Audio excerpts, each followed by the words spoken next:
Good morning, favorite rambling redhead here. How you doing today? Okay, beautiful Saturday out here. Just getting ready to get our day started. We got quite a bit to do today. We're in town, do a bunch of shopping, and gonna go have brunch with my brother and sister-in-law, and gotta go to Home Depot and pick up our wall boards to go inside the house. So kind of be a little closer to finished in there. Right now, I got the old Explorer over here getting hooked up to the coop, and we are gonna get these chickens moved. So if you haven't seen our coop before, I've been using it for, this will be our second full year with it. And we just got that yard connected up to it last week. So now the chickens have more space and they're doing great. So they had from last Sunday till today in here. And you can see the difference in how well they've worked over that grass versus this stuff. So we haven't mowed yet. So it's all pretty thick still. So they're just gonna come far enough forward basically to just move the coop just to here. So some fresh grass, and then we'll let them out and let them do chicken things. They're all getting big, so I'll show you guys them as well. But I'm gonna hop in the Explorer here, get them slid forward a little bit, and get them out for the day. And we're all starving to death. Oh my goodness! But look how big they are. So here's Kentucky. She's right there. Yep, that one. She's our oldest one. We've had her for 2 years. And there's Hawk, my rooster. Yeah, you can just see that they're all about the same size as she is. She's full grown, so they're doing quite well. Like I said, we're just getting them onto fresh grass, so they'll have, like that cricket there, plenty to eat and nibble on throughout the week. They really have enjoyed the shade that this new side has given them, so that's been good as well. Sure, once they get done eating here in a minute, they'll all come meandering over here to start picking at the grass, so that'll be pretty good. So I'm gonna go get the trailer hooked up and get ready to go, because we're going into town with the trailer for today. And I'll pick you guys up probably when we get to brunch. I think we're going to a place called Smoke. Alrighty, well, we're back home. It was a long day. We got home at like 5:30-ish or so, but we went to brunch, and then we went back to my brother and sister-in-law's house and helped them put together a desk. Went to Home Depot, and then Aldi's, and then Walmart, and Sam's Club. Hadn't been to Sam's Club in a while. So what we're working on, we've already got everything put away, but getting the chicken and ground beef. There's dinner. Some brought one in the vacuum saver. So we use the roll style, right there, the roll style vacuum bags instead of the pre-formed ones that they sell in the store, where you make it your own size. So we're portioning this chicken out in 1 pound increments right now and vacuum sealing it so it can go into the freezer. So that is what we are working on next. We did also at home say wall board. It's that white board right there. It's called Bead board. So we picked up 12 more sheets so we can finish up the walls in here, and it will look like our house. So yeah, that's what we got going on next. But right now we're gonna get dinner packed up, and that's all we'll do tonight. All right. So if you've never used one of these, how it works. So we take the bag. It's got these marks on it. Just lay it out. I use four. This will be 2 pounds of chicken in here. It comes off the roll, and it's just got the little marks on it right there, just like that. So you cut it, pair of scissors, you'll open up. So this is the sealing edge here, and this is the vacuum edge. So I'm going to double seal these, so I'll drop that so it sits right on that edge. I'll seal it, push it up a little bit, do it again, so I get 2 sealing lines across here. So let me show you that real quick. All right, and then you end up with these 2 seal lines right here. So now at this point, this is the same thing as if you buy the bags that are pre-made. It's exactly what you'd be pulling out of the bag. So now we'll put the meat in here, and then I will show y'all what it looks like to put this in to seal this side. All right, so sealing these, you're gonna get it laid into the bag, and the bag will have a textured side. So there's ridges on there, and then this side is smooth. So with the smooth side up, and we're gonna lay it so that the end of the bag is completely in this little sealing tray between these gaskets here. So then I'll put it down. You see it shows here, press here. So once I press down, it'll start to vacuum the air out of here. You'll see the bag pull up. When this hand-free light comes on, the instructions claim that I can take my hands off of this and it'll finish sealing automatically. I find that if I just hold it the whole time, though, I get a better seal. So let me show you that.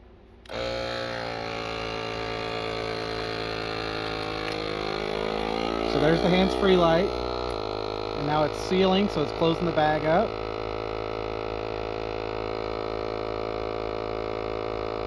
And once it stops running, just release. Now I got a perfectly good seal, and once again I'll just go in here and I'll seal it one more time, just because I feel like I want them double sealed. I don't really have a good reason for that. I've gone over the seal there. And I have a good reason for double sealing unnecessary. It's definitely not necessary, but I feel better about double sealing. We've never had a seal fail that I can think of, so maybe it's for naught. Release it, and there you go. It's all sealed up. So now my wife will write the weight on there. She'll write the date, and she'll put what's in it, which is obviously chicken breast, and then we'll use that in the next week or two. The next 2 weeks is meat for 2 weeks. So this is just seal a meal, and the actual sealing brand sealers. So I got the bag in here, or the box still. This is actually Food Saver brand bag roll. It's a 20-foot by 8-inch roll. It's like $12 at Walmart. And then that sealer is the same one. It's the cheap one that they sell at Walmart. They have like 4 options, I think, in the store while we were there earlier. This is the cheapest of those 4 options. It's done a great job. I think we've had this, what, 4 years now? Or no, we've had this one for 3. We had another one first, yeah. Because the box was destroyed. Yeah, we had another one we bought before this one that we burnt up using it back when we used to do a whole lot of sealing.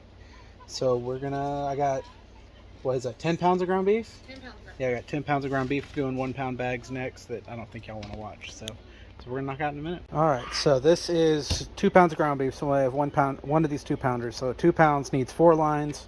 And then the great thing about vacuum sealing ground beef, when you have 10 pounds, it comes in this gigantic tube. But when you bag it up, you can hammer it down flat. So these will stack like, pieces of paper in the refrigerator or the freezer, so they take up a lot less space. So 1 pound, you only need 3 lines. 2 pounds takes 4 lines, because you got to have an inch and a half or so to get it to seal properly. So if I had done 3 lines in here, I could cram this down in here and get it to fit, but it would not store nicely. So yeah, that's what that looks like. All right, and there you have it.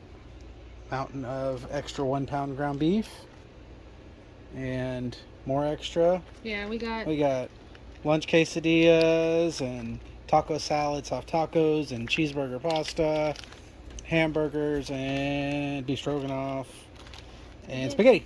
So that's the meals that we have coming up next 2 weeks that meat will go for. So just put another, I don't know, 100 miles on that poor little Food Saver we got there. The thing's been a great deal for us, and I'm sure we'll burn this one out and then we'll buy another one. Well, actually, the next one we buy will be an actual Food Saver that's got the canning attachment to vacuum seal jars. So that'll be next. But anyway, that's all we got done for today. I'll catch you guys tomorrow when we get started on these walls.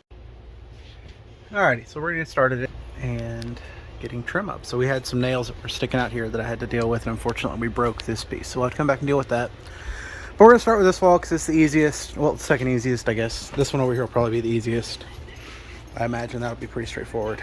But we're gonna get this first one cut to the 22.5 inches to the center of this stud, and then I'll get a height measurement because it's a little bit under 8 foot, and then we shouldn't have to cut lengthwise except for when we're cutting out for these windows until we get to the second to last one that's also 22.5. It's not a full 4 foot. So that's going to be next for us. So we're going to get first one cut and get it up here, and then we'll work our way from there. Alrighty, so it's kind of dark over here, but this wall is all done. It'll get trim around these windows and a box inside the windows, and then trim up here on this gap. And yeah, so next we'll be doing this wall over here. Let me open up. There we go. So we'll be doing this little wall here between the pantry and the outside wall next. And then I also remembered that I've got to trim out this right here. I cut it a little small, so we can access that and pull it out some. And then we can get a TV mounting in 2 weeks. Hopefully we can go buy a TV so we can watch the TV in here. That'll be nice. But yeah, everything we're using. So once again, we're using the Ryobi Airstrike 18 gauge. We're using my Ryobi Oscillate multi-tool to do the, what are those things called? Electrical outlets. And let me walk you over here. It's smoldering hot outside. It's like 107. Not been a lot of fun to work in, but it's all right. The weather hasn't particularly stopped us or anything else. There's no reason to let it stop us now, I suppose. But we'll probably do one more wall today, and then I've got a bunch of work I got to show y'all on that front wall before we can actually do that. But I was just talking about, we're actually going to tint the windows in the house, I think. So I'm going to order up some ceramic window tint like you'd use in a car that comes in a roll. and do this front window on the front porch there, and then all the windows all the way around with a tent, so you can't really see in during the day, and it'll keep a lot of the UV out, because these windows are decent but they weren't the best. And I'm getting a surprising amount of heat transfer through the frames too. That kind of surprised me, but I guess I should expect it. We're using the 6 1/4 Ryobi with the Craig Rip Guide. So this thing is awesome. So that last cut I made was 19 inches. So I just set it for 19 and run it across the board and rip it right down to the size I need. So we got quite a few left in here. We had to get 12 for this project, and we got them. And they're there.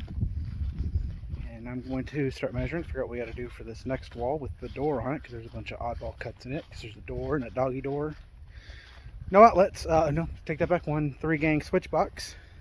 Hadn't thought about that one yet either. So I'll have to figure that out too, because I got to run a wire out.